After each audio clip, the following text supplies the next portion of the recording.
আমি একটা ডিমের সাথে আজকে ডিম কষা বানাবো। নিয়ে নিচ্ছি ডিম। ডিমগুলোকে আমি প্রথমে এরকম করে একটু পাতলা দিয়ে দেবো যেন মশলাগুলো ভিতরে ঢোকে।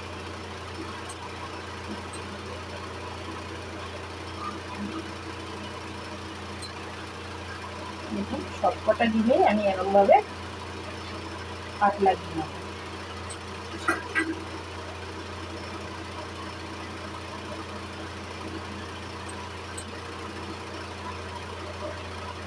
অল্প অল্প গ্যাপে আমি কাঠগুলো লাগিয়েছি।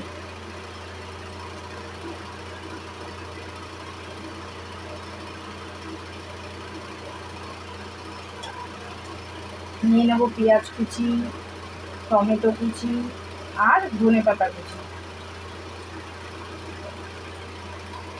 আর এখানে নিয়েছি আমি আদা, রসুন, লাল লাল কাঁচা লঙ্কা আর টমেটো অল্প একটু। আমি টমেটো একটু পেস্টও করেছি, আবার একটু কাঁচাও দিয়েছি। দেবো অল্প একটু জিরের গুঁড়ো,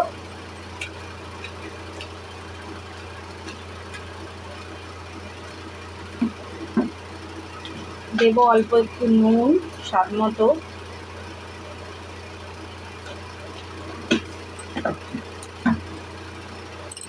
দেবো একটুখানি কাশ্মীরি লঙ্কার গুঁড়ো,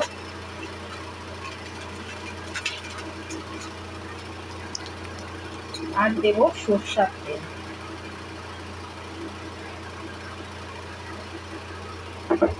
দিয়ে ভালো করে মেখে নেব। একটা জিনিস দেওয়া হয়নি, হলুদ দেওয়া হয়নি এখনো, হলুদটা দেবো। হলুদ না দিলে কোনো কিছুরই স্বাদ আসে না।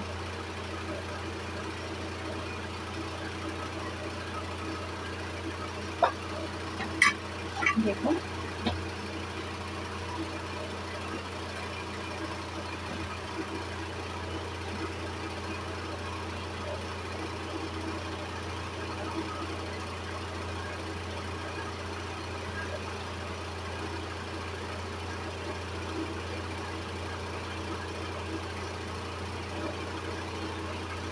দিয়ে আমি 15 মিনিট মতো রেখে দেবো। তারপর আমি গ্যাসে বসিয়ে দেবো।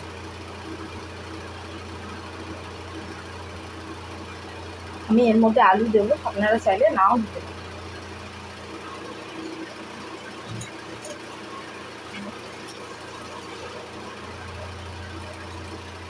দেখুন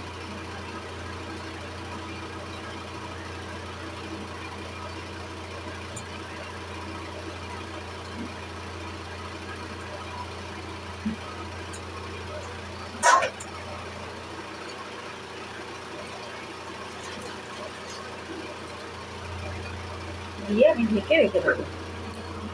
দেখো কড়াইটা বসিয়ে দিয়েছি আস্তে করে দিয়ে, আর এদিকে হচ্ছে ভাত বসিয়ে দিয়েছি। দেখো হালকা ফুটে এসছে। দেখো গ্যাস কিন্তু একদম সিমে করে দিয়েছি। দেখো এরকমভাবে আস্তে আস্তেই হবে, আলুটাও সেদ্ধ হবে। দিয়ে আবার ঢেকে রাখবো। দেখো মাঝখানে আমি একটু নেড়ে দিয়েছিলাম।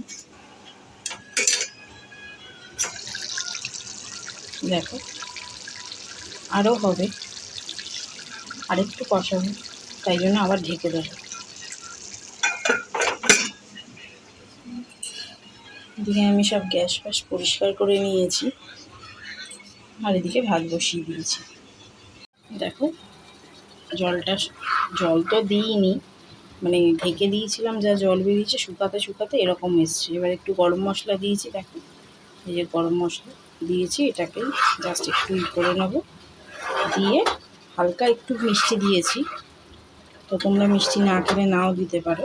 এবার নামিয়ে দেবো। তো তোমরা ওইভাবে করে খাবে, তো আমাকে বলবে কেমন লেগেছে তোমাদের।